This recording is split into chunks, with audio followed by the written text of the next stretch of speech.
Hello and welcome back to the Playbase. Today I'm very excited to have Paulette Cormier with me, who I was introduced to through a very dear friend of mine. And after our first conversation, I felt it was imperative to have you on the show because I learned so much from that brief conversation that I know that everyone listening is going to learn so much from you. Welcome to the show, Paulette. Thank you so much for being here. Oh, thank you so much for having me. I'm so excited. So we have talked about MNRI on this show before. This is something that you practice, but it is not the only thing that you practice. You work with children. Correct. And you do a lot of physical elements in terms of therapeutic approaches with them. Can you speak to, I don't know, you don't have to list all of them, but I know that there are several modalities that you use. What are the techniques that you use with your clients? So I use a few things. And I started off with, should I just go for it? Yeah. How it goes? Okay. So I started off a long time ago. So here's a bit of my story. So I had a son who had a rather serious learning issue. And and I'm a teacher by profession. So it just sort of brought me to start looking at alternative things for him. And so then I got kind of, into the field of working or being interested in children who had a lot of kind of issues. And so I was drawn to this one therapy in the beginning called RDI. It's an autism therapy. And so it stands for Relationship Development Intervention. So whereas a lot of autism therapies focus on teaching kids skills, like really more on the rote side. Mm-hmm. This one focused on the relationship between the parent and the child. And so it was through that relationship that the parent and it just follows normal development. Like this is the way they would slow things down for children who have all these processing issues, and they would just teach them about life. And that is the way that they would grow to become dynamic thinkers and could have conversations, because it was based on like the natural way that we interact with people. It wasn't a rote therapy. So I did that. I did that probably for 10 years. And then, and I did in that time frame, I learned about a few things that were sort of body based. And I really sort of understood there was some connection there. And then at some point, a friend invited me to go to an MNRI course, which I really didn't know anything about it. But when I got there, I just sort of really understood this whole connection about reflexes and why they're important for development and all of the things that can go wrong when they're not integrated. Mm-hmm. And by go wrong, I mean, if those reflexes aren't integrated, the child is not going to be comfortable in their body and be in a good position to learn everything. I'm not talking about academics, but just social, behavioral, everything. And so I took that course, and really, I was just so thankful for having gone and being introduced to all of this. And so then, where I live in Canada, I just was lucky because Mascotova came. So the MNRI stands for Mascotova Neuromotor Reflex Integration.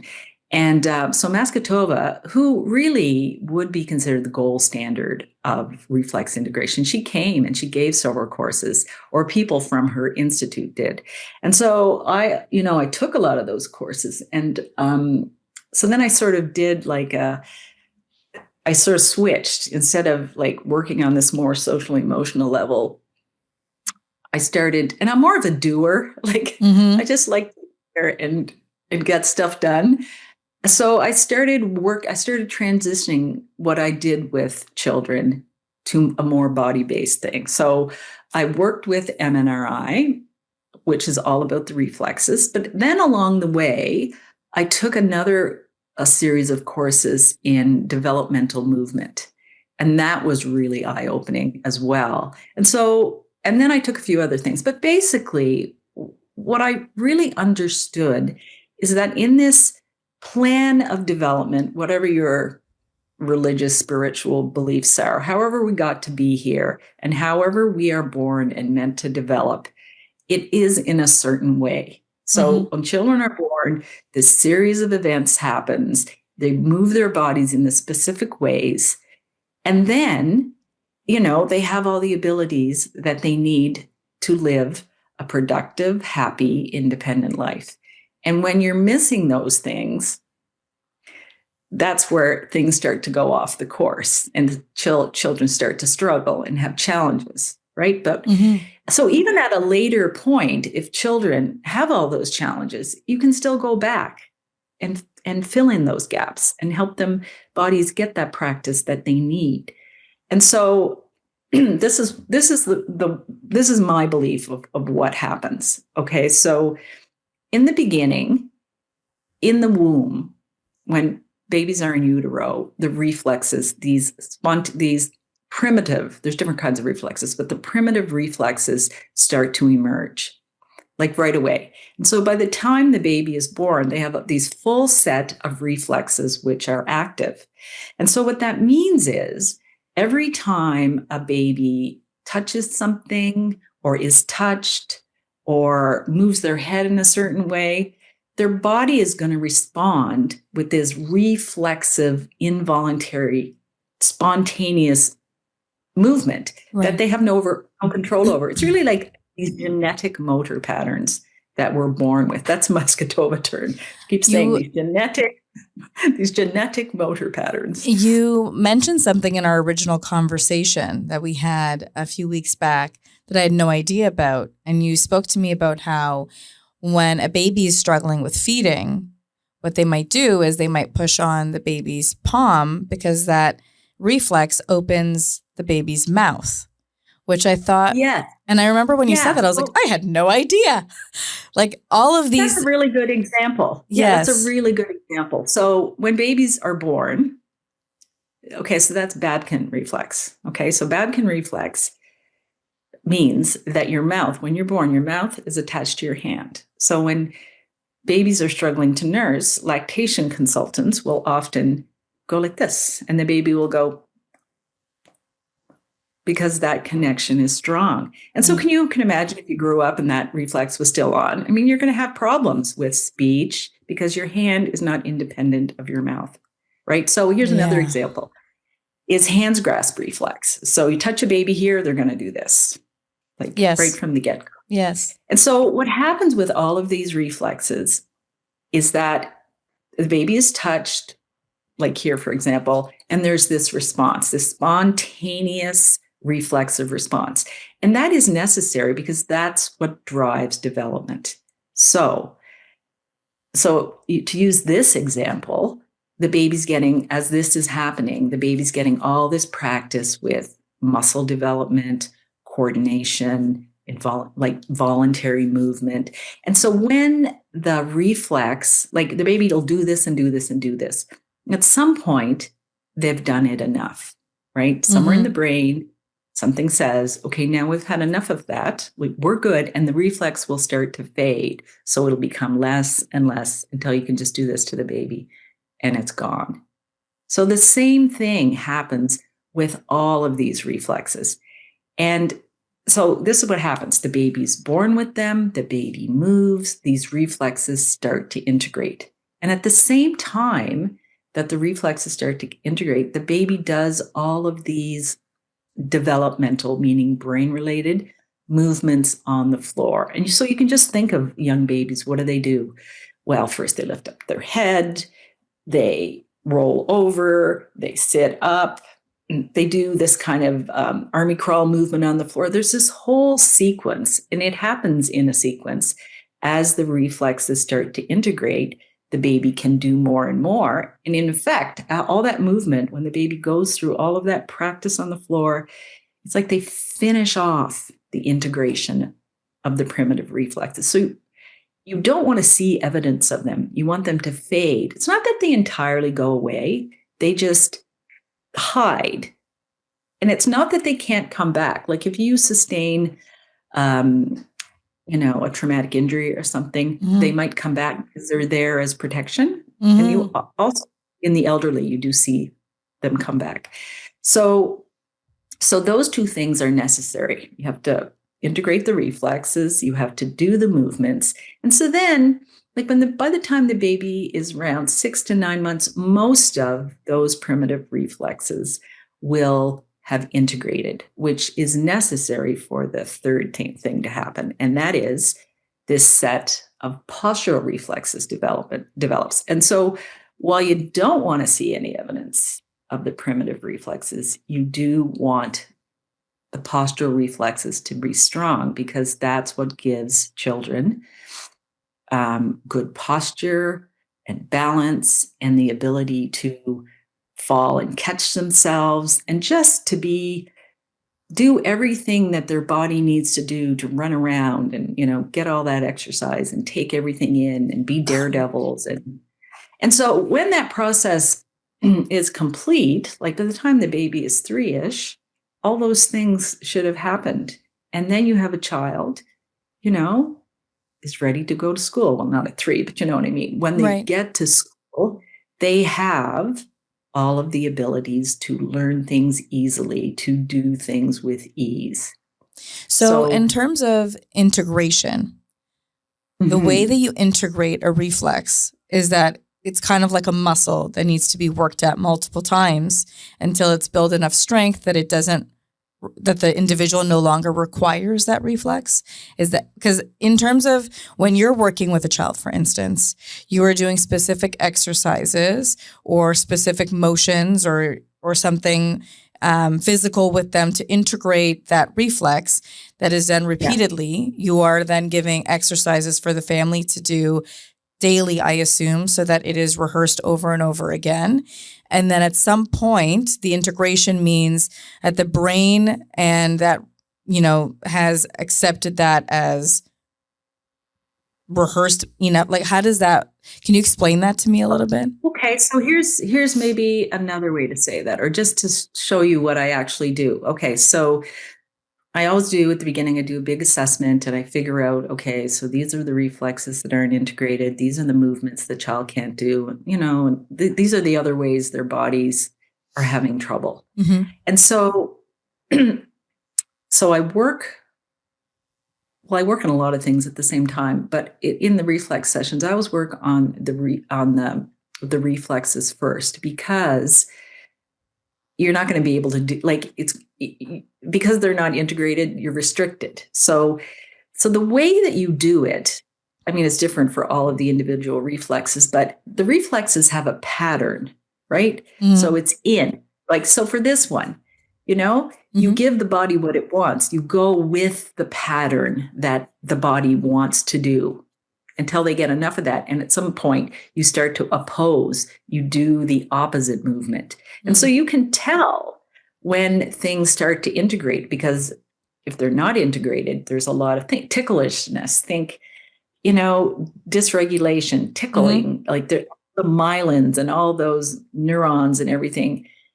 Everything's not connected the way it should be. And so after you repeat things enough, that myelin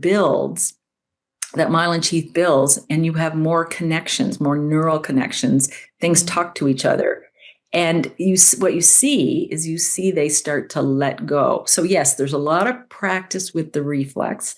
So, and it's interesting because there are Muscatova is not the only therapy that works on reflexes.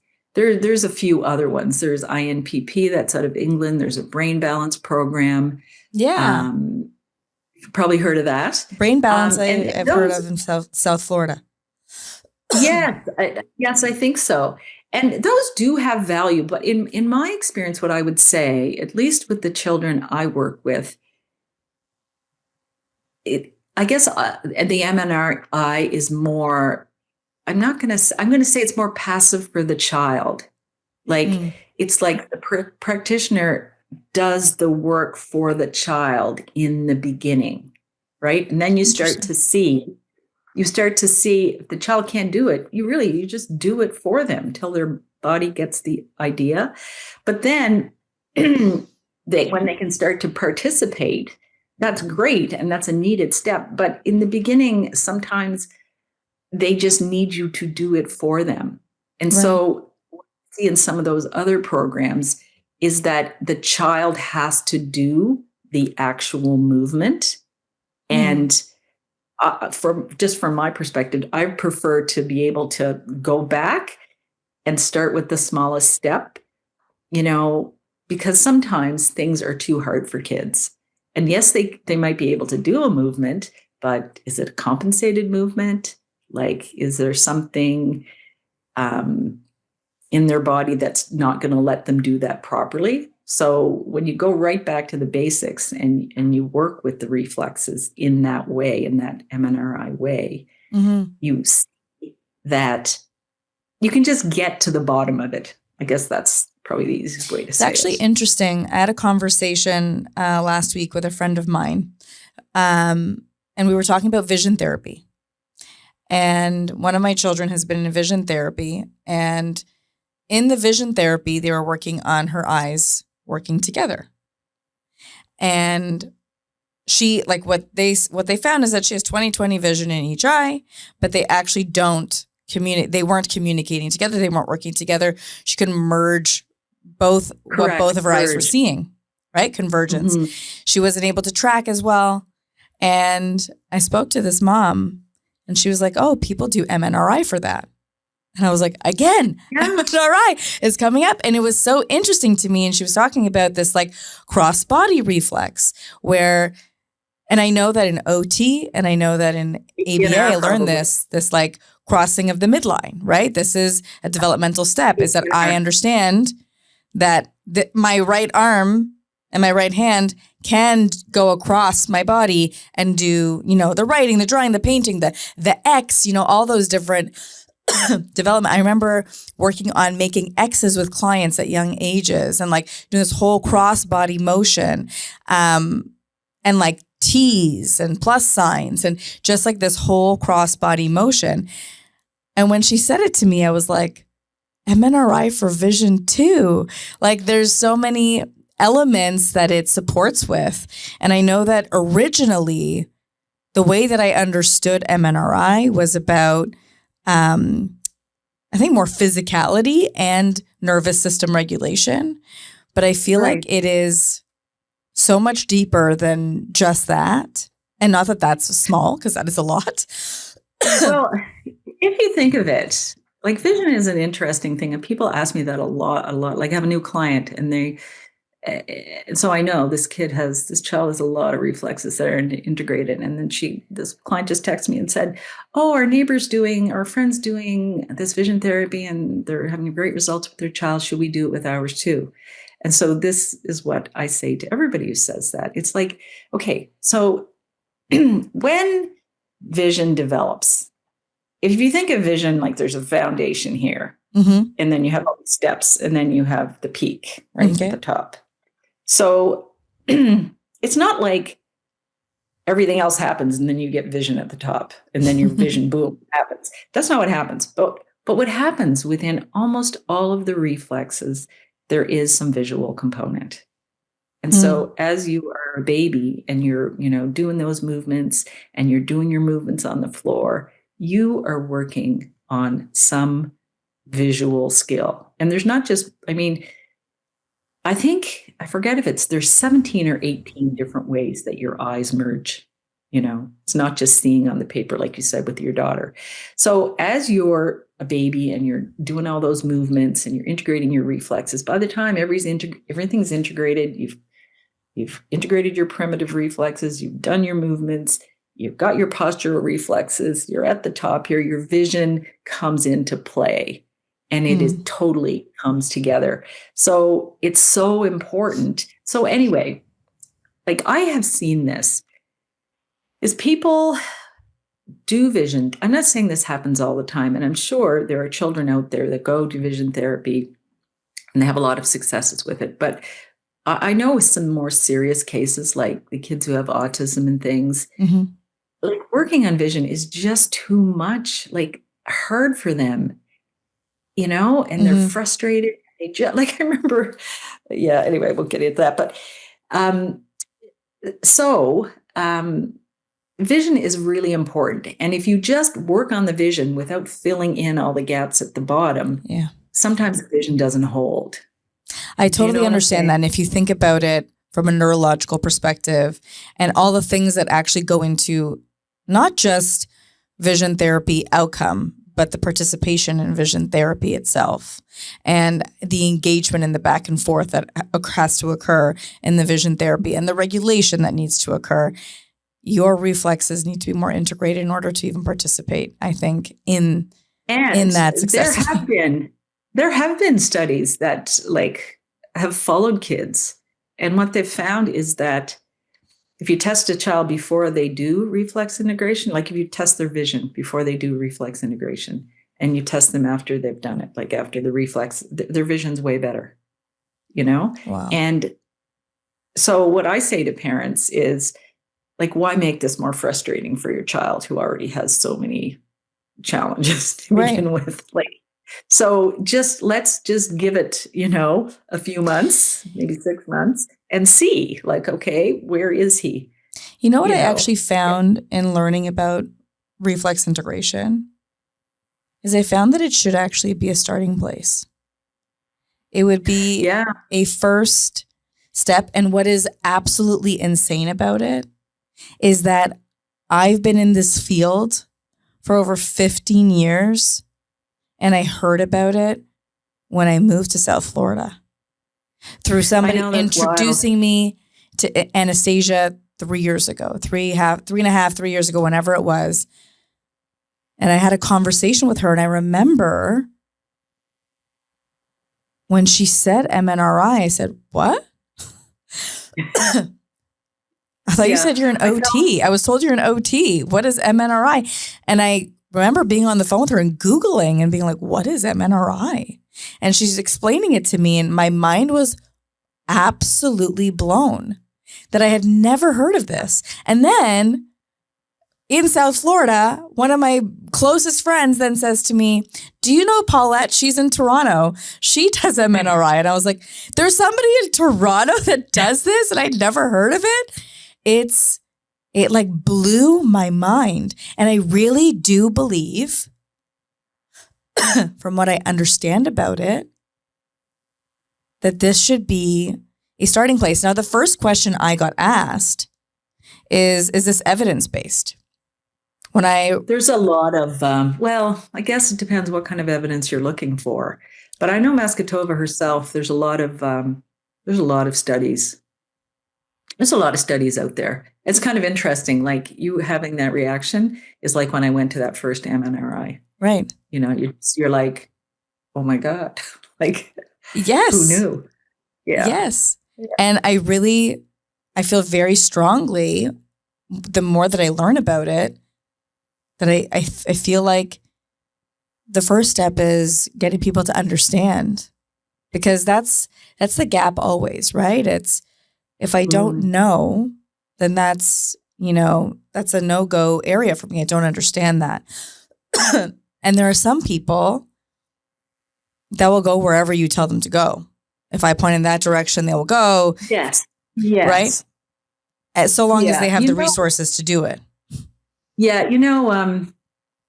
So there's this psychologist, Sally Goddard, and her and her husband, Peter Bly, he's passed away. But they're these two psychologists, and they developed this method to integrate reflexes called INPP. I can't remember what it stands for. But they saw lots of children. And I mean, she has some really good academic books on reflexes. But she talks about how, and they've done stuff like go into schools, test all the kids' grades, give the teacher programs. Like, these are the higher, like these are where these things would be appropriate, right? Right. in a class of kids, and they would teach them, okay, so for 15, whatever it was, 15, 20 minutes a day, the teacher is going to do these movements with the kids, right? Right. And they test them at the end of the year, and their grades would go up. Like more than, you know what I'm saying? More than would be a normal trajectory for the child or for the class, right? But she talks about in the UK, I remember her reading her book, and she was saying that they used to, before children went to school, test all their reflexes. Like you would go to the doctor and the doctor would. And she said they stopped doing it because somebody just said, well, so what? Even if we have this information, like we don't know what to do with it anyway. There's nothing we can do for it. So they just stopped doing it. But wouldn't that be great if at some point in your child's history, somebody had a look? Because I tell you, when I work with people, I do kind of an involved assessment, but I sit down with the parents. I test the child and I take video while I'm doing all the testing. And then I sit down with the parents and I have little video clips of just parts during the session that I think are notable. And I just say to them, do you see what he's doing here? Do you see how he's reacting to this? Well, then I say, this is this reflex, and this is, what it should look like. And this is what he's doing. And this is why this is a problem. And this is what this relates to. And I'm telling you, people are just like, they have that same reaction, like, oh my God, because if you don't test for these things, like, how would you ever know? You might look at a kid and they think, like, he's walking kind of funny, but what does that really mean? Or like, why is he holding his pencil like that? Right. And then start to attribute things to personality or individual differences when no, it's just that he's still, or he or she is just holding on to this reflex pattern that should have been gone a long time ago, and it's causing them challenges, and they have to compensate, and their life is making their life harder. So yeah, that does happen. And it's one of those things you're really not going to know unless you look for it. Is it ever too late to do MNRI? Well, I don't think so. I think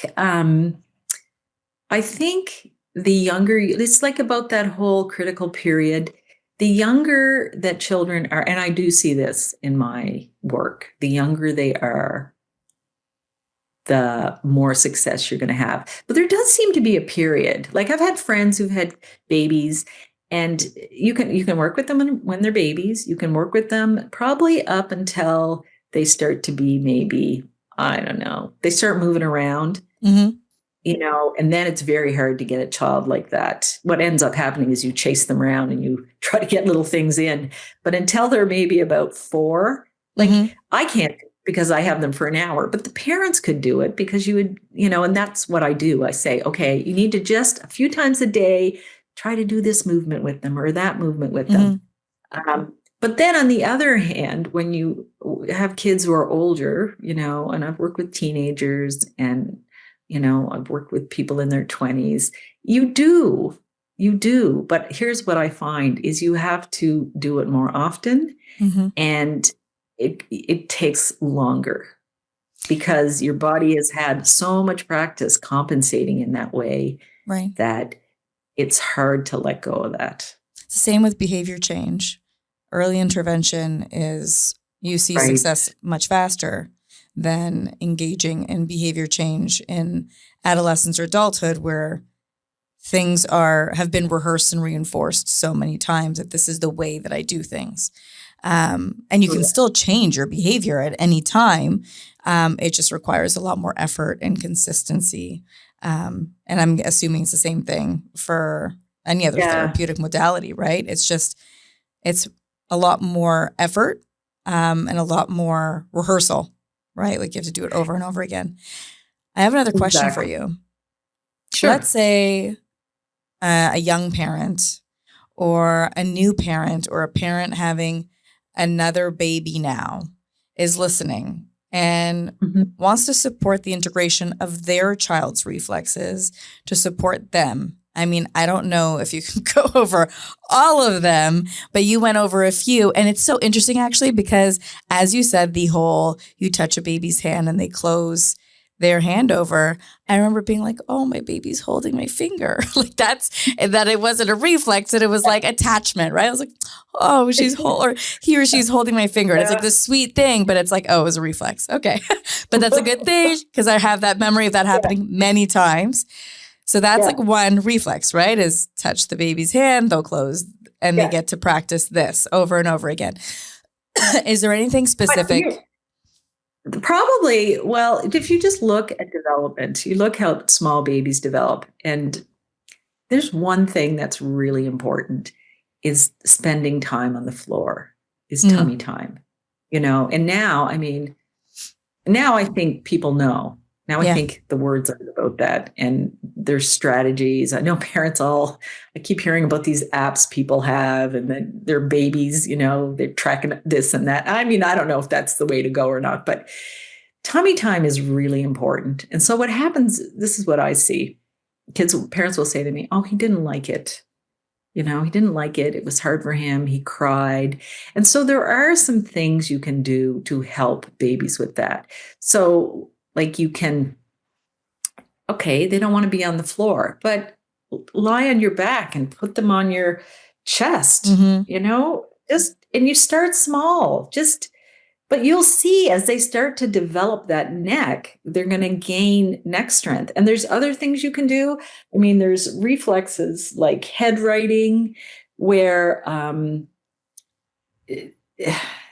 another thing you can do is you can carry when the baby gets a bit bigger, or even when they're small, just put them over your arms, so like on their tummy here. So if the baby's like that, you just, after they've had enough time on your chest, you can start to do that when they're starting to be able to lift their head up. And if you're carrying them around like this, they're going to be motivated to not look at the floor, look at what's going on.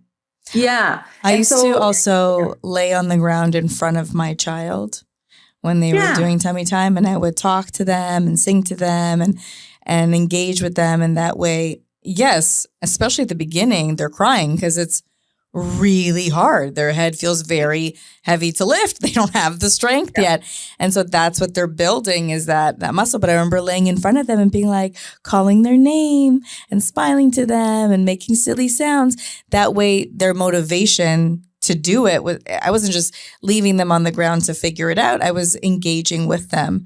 I actually really wanted to go back to RDI, which you mentioned. Is RDI? Can I just say one thing? Oh, yes, absolutely. And then we can talk about that. Okay, just about the whole tummy time. This is why that's so important. Is in your development as a person, like with those integrating all these reflexes and developing your postural reflexes, your neck strength is important. Like there's so many reflexes that involve the neck and your ability to have a strong neck, hold your head up, hold it this way, hold it that way, but also for it to be flexible. So as a parent, if you're concerned about anything, that is why tummy time. I mean, there's other reasons why tummy time. It stimulates the tummy, it stimulates the whole body. But that whole neck thing, like there's two things that I see with children that impair their movement, and it's because their reflexes aren't developed or integrated. But it's neck strength and tight hips. So, yeah. So that's I just wanted to point that out. So if you're having a baby or you have a small child and you want to make sure the development is going to flow the way it is, just really start with that. Because if your baby, the strong neck, they have to spend the time on the floor, they have strong core, you're way ahead of the game. Like that's just so good. It'll give them just the best start. It's interesting because when I had my kids, so my daughter's turning 10, and then I have an 8 and a 7-year-old. The pediatrician gave us information about tummy time in terms of like recommended tummy time every day for X amount of minutes. I remember receiving that. I don't know if that's standard practice in all of North America. I don't really know where. people seem to know about it, which makes me think they're getting it from somewhere. Right. So I think it's maybe it's becoming, or maybe it is now standard practice. And if your pediatrician is not recommending that, now you've heard it. So now you know the recommendation. And now, even if your pediatrician did recommend it, now you know why you did it, or that you will do it, because that's incredibly important. I remember doing it and assuming it was just, building, as you spoke about, like vision, and I think about, baseline where I meet a child and how we're building skills. If I want a child to be able to stand or sit, they need to be able to hold their head up. They need to be able to hold their upper body up, like all those, like that is a prerequisite to standing or sitting. Otherwise, I'm flopping over. So it's so foundational. Yes. Yeah. So it makes total sense that that's the starting point. The starting point is build the neck strength, build the core strength, engage the hands, because eventually, like, they're pushing up their neck, but they're also going to push up with their hands when they're strong enough. And then that's also, going into movement. How are they moving their body? They're moving with their hands, their arms, their legs, their core, like all of those elements, like systematically. So it makes total sense.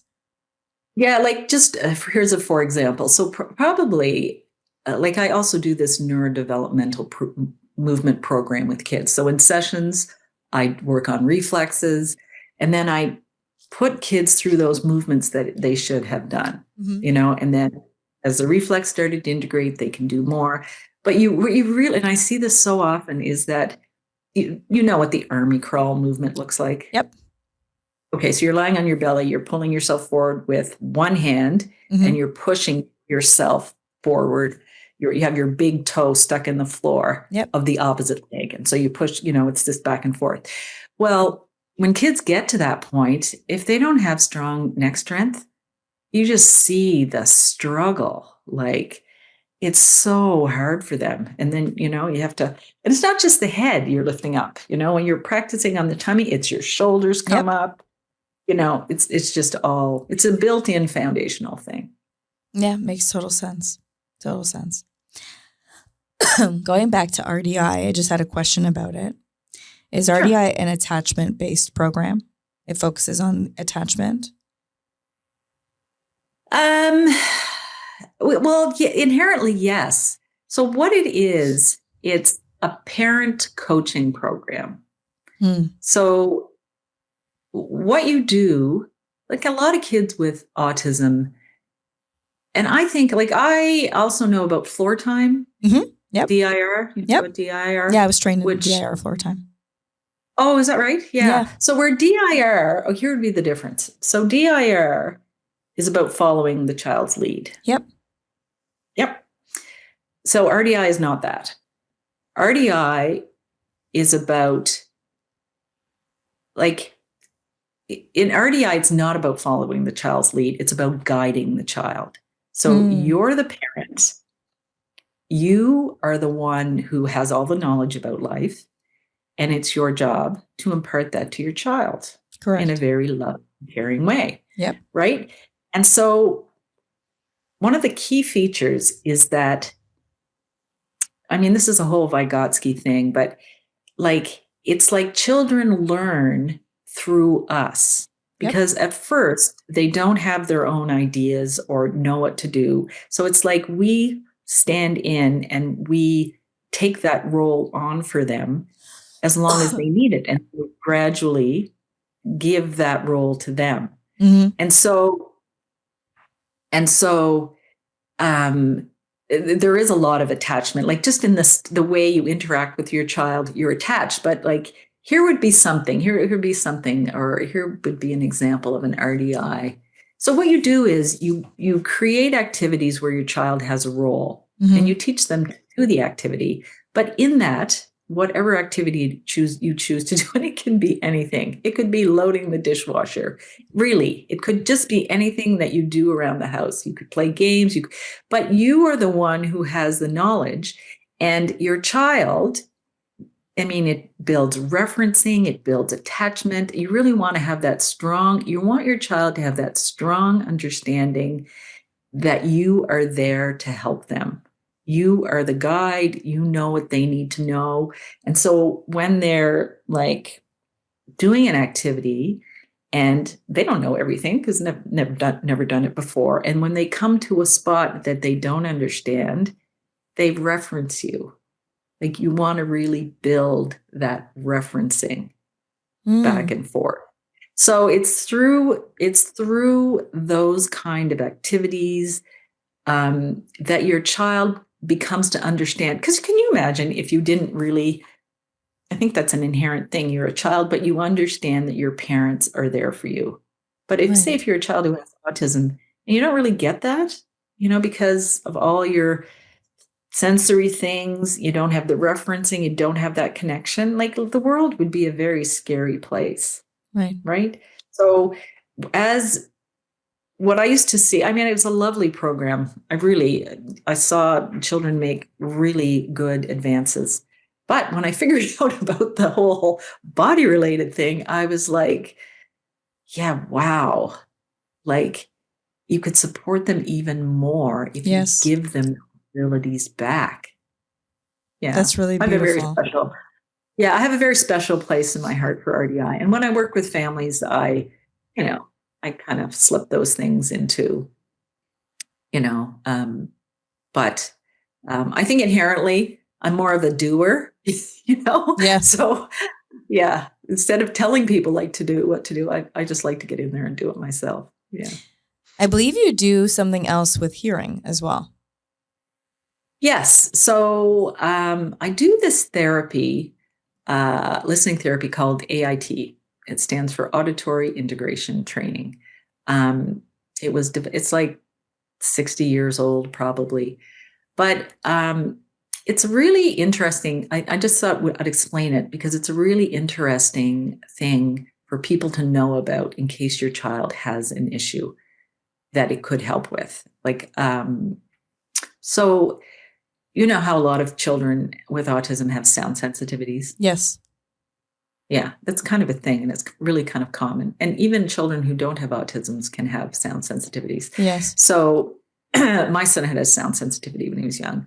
And anyway, so this is what goes on if you have a sound sensitivity. There's a very good chance. So we have these two muscles in each ear. They're the smallest muscles in the body. And they have two jobs. One of them is that they, it's about efficiency. They allow you to hear every sound, morpheme, phoneme, and every word. So that's very important. So it's about efficiency. So it allows you to do that. And that's important. Like for children who don't, when I was researching all this, I read this book by this audiologist who had this center in the States, and she went through all the sound therapies. But I remember one of the things she said, which just makes so much sense. It's like the mouth can't produce what the ear can't hear. Yes. Right? Actually, so we test children who don't yet speak or don't speak properly. Yes, for hearing first.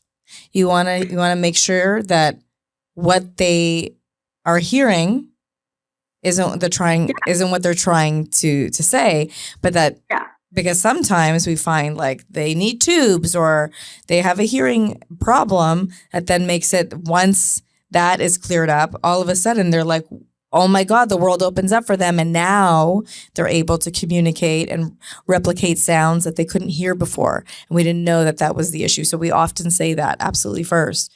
Very interesting. Yeah. So, and that's important because the child might not, like you said, the child might not be talking properly because they're not hearing properly. Mm-hmm. The other thing is, it's also an issue when it comes to reading. So if you've had like not 100% accurate hearing, you could still learn to talk, right? Yep. Children. But when it comes to reading, I mean, you got to match that visual representation of a letter to the sound that it makes. and the way English with all its different weird rules and everything, like Oh my God. you have to hear everything 100%, right? Okay. Yes. So there's that. So those muscles are important because they need to be working in order for you to hear 100%. But the other thing that those muscles do is they regulate your hearing. They regulate your sound. They regulate the volume of what you hear. So with normal hearing, if we hear something loud, those muscles click in, contract, and they can reduce the volume of what we're hearing by 20%, by 20 decibels, sorry. So some kids who have autism and that's not working for them, I mean, they can be in serious pain. And I mean, this is just a theory I have, but often when I think about those kids or I see them in public and they're on the ground screaming, they're just having those big tantrums, you think, is this a sound issue? Are you like in pain because, this is really a serious thing. Anyway, so the way the therapy works, so it was invented by this doctor, Guy Berard, who was a doctor in France, and he was losing his hearing, and he knew he was going to lose his hearing. So he started working with Tomatis. Do you know about Tomatis? Do you know about the listening center? There used to be a big listening center in Toronto. No. It's like a listening therapy, but it's Tomatis, so it's different. So anyway, Guy Berard worked with Tomatis, and he ended up developing this therapy. He had a child who had some kind of learning issue, I think, or behavior issue. And then he started using it on all these kids with autism. And I mean, the man did it over and over and over again. He tried all these variations, and he came up with this protocol, which is 10 days. And so in the beginning, I mean, this has been around forever. But it's one of those things that nobody knows about because nobody's making any money of it. So do you know what I'm saying? Like, because it's 10 days. So anyway, in the beginning, it required all these big machines. And then you had to go, like if you wanted to do this, you had to go to whatever city the practitioner was in, and you'd stay there for 10 days, with accommodations. And it was expensive because these big machines were expensive. Now they have a mobile version of it. I mean, they have had this for years. So it's AIT is just a different version. It's called FST, Filtered Sound Training. That's the one I do. And so basically, this is what happens. So it lasts for 10 days. So on every day, the child listens to this modulated music for 30 minutes twice a day. And what happens in that session while the child is listening to the music, there's special headphones on and it's special music. So the music is modulated.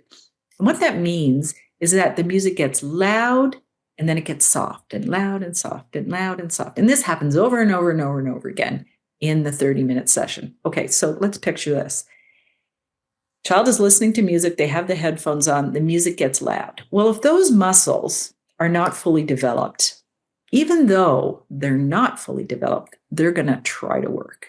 Right. So the music gets loud. You hear the muscles like trying to work. The music gets soft. The muscle relaxes. The music gets loud again. trying to work. The music gets soft. The muscle relaxes. Right? So you have this, and the music is modulated, meaning there's no pattern. It's random. So the brain can't figure out when it's going to happen. Right. Right. Because subconsciously you will adapt. Of course. Right? Okay. So then it's like those muscles, it's like they're going to the gym. Right. So you get all this, it's building the muscle, the ability of the muscle to work effectively. And so by the end of the 10 days, you will have had 10 hours of practice doing this. And so then the muscles theoretically should be working better. And so I've been doing this, I don't know, probably for 15 years. And I have just seen such great things happen with it. Like sound sense, like my son did this because he had issues with sound and they were way less after. And so anyway, I think it's just something people should know about. Oh, and here's another thing. I always like people when I work with them, I do suggest this strongly, that they do a session of AIT before we start. And this is why. It's because, okay, so picture this. Behind your ear, there is this bony structure in the head that houses at one end your hearing mechanism. Mm-hmm. But in that same bony structure at the other end is the vestibular system, which is your balance system, right? Yes, people always talk about how they're connected. Yes. So your vestibular system is very important. It is referred to as the gateway of the senses. And so let's just picture what happens. Okay, so you've got these headphones on. The music goes, bangs on the eardrum, and then sets off the motion of those three little bones in the ear. You remember that from grade 7 biology or whatever it was. And then there's this banging on. So in this bony structure, there's an opening called the oval window. And so there's this banging on the oval window, right? And so as the music comes, you get this boom, boom, boom into the oval window. And what happens is in that structure where these two mechanisms are housed, there's this fluid that flows through them, right? So with the sound and boom, boom, boom, it activates that fluid in that enclosed system, right? So you get this gentle massage of everything that's in there. So the vestibular system gets a nice boost. And just from my own experience, I mean, I've done this therapy for a long time, but then I had a few instances where the parents just said, okay, we're going to just do this before we start, working with you. And then I just thought, oh my God, like things just happen so much faster. It's because the body had this boost, right? And wow.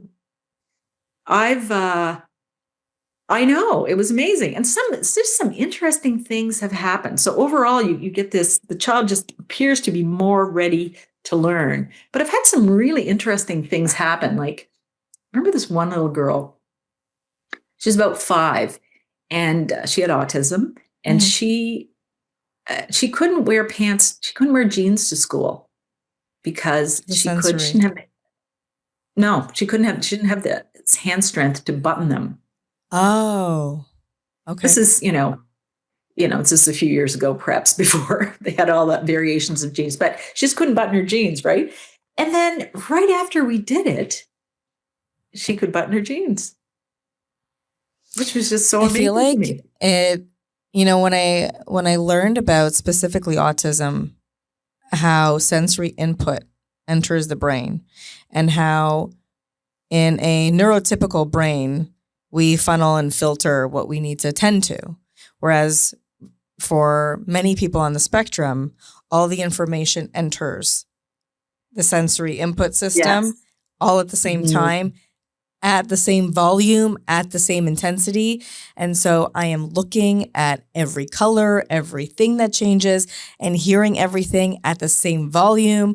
I am smelling everything, and I am touching everything, and it is all entering my nervous system and my sensory processing at the exact same time and at the same volume, which is why when you enter and there's even more sensory input, or there's flashing lights on top of all the things I'm looking at, or somebody is screaming, or there's loud music, that's when I'm like, too much. It's too much, right? And that's when I've become, when I learned that, so when it became very clear to me why it is so dysregulating, because I'm speaking to you and there might be other sounds or things that kind of like might capture my attention, but your volume is louder and I'm able to focus in my attention to this sensory input of what you are saying and the image of you, as opposed to all the things that are around me.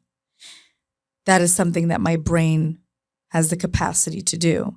And I feel like, it sounds like this training helps the ear to modulate and filter some of that input that doesn't get filtered. It just all comes in no matter what at the same volume. So like if I'm at a concert, It's very loud. It's loud for anybody.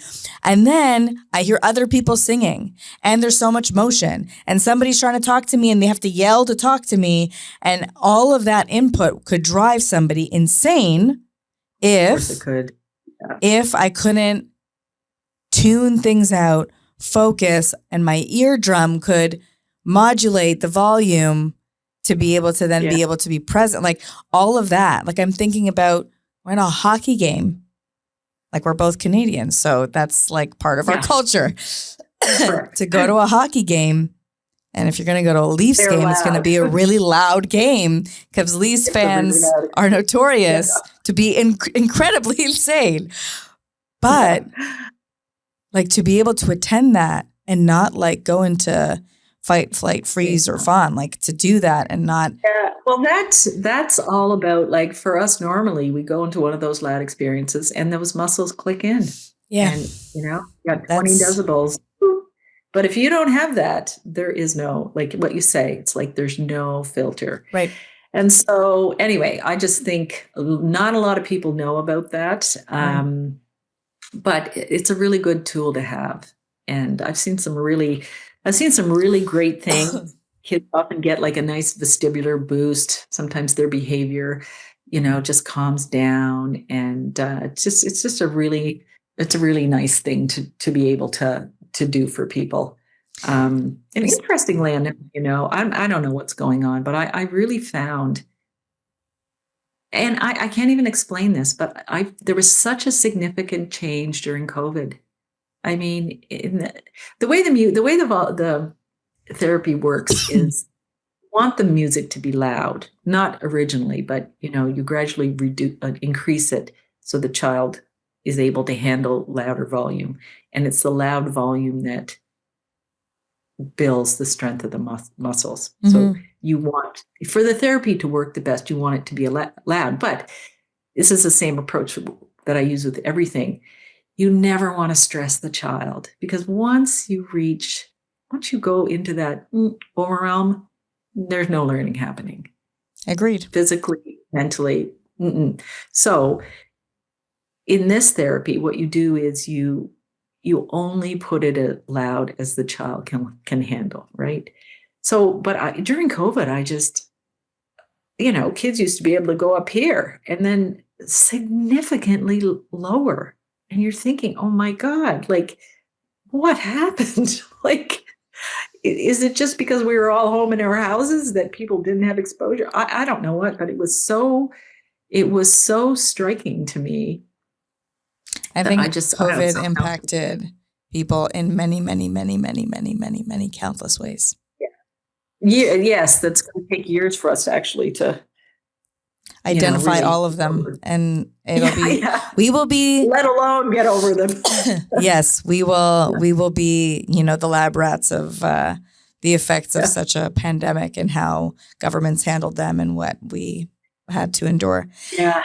But before we go, because I just want to say, every time I speak to you, I feel like I learn so much. So thank you for your brilliance. Thank you for sharing it in such a way that is easy to digest and understand. I think this is an incredibly helpful podcast for therapists, for families, for people who work with children, to understand different resources that are less conventional, that you haven't heard about, but that are incredibly effective and useful, and make a world of a difference. I know that I'm going to go and do some more research on my end as well and see what I can provide in terms of recommendations for families here, and for families in Toronto. You are an incredible resource. I always ask my guests to leave the listeners with either a statement or a question so that they can sit with it at the end of our show. What would you leave our listeners with?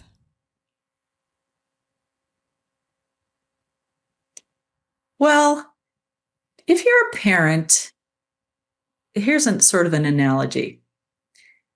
If you're a parent of a child who has some issues, whatever those issues are, And obviously, you're motivated to help them. Think about this analogy about building a house. So your house is a problem, like there's a crack in the foundation or whatever. And so what are you going to do? Are you going to put new shingles on? Yeah. And I think there are a lot of really good therapies out there, even ones I don't use. I think for the most part, many of them have value, but it's really about the child's point in development where that will be useful for them. Right. So as a parent with limited resources and time, you want to focus on where your child needs the help. Like, where is that gap? If you just have a child who has some school issues, academic, that's one thing. But if you have a child with autism or some really bad behavior, or socially there's things going on, then those are indications that you gotta look back to development and just make sure your child has the foundation to build on. Because if you're going to put them or do some therapy with them that's up here when they're down here, you're just going to be frustrated. They're going to be frustrated. That's not going to help your relationship. Right. So there's my thought. That's a beautiful analogy. Don't put shingles on the roof when really the foundation is that it has a hole in it or a crack in it. That's beautiful. Thank you so much, Paulette. You are brilliant, and I'm so thankful we were connected. I hope you have. Thank you so much. Oh my God! Thank you. Thank you for letting me tell my little story. Thank you for sharing it, because I learned so much, and I know everyone listening did. I hope you have a beautiful rest of your day. Thank you so much.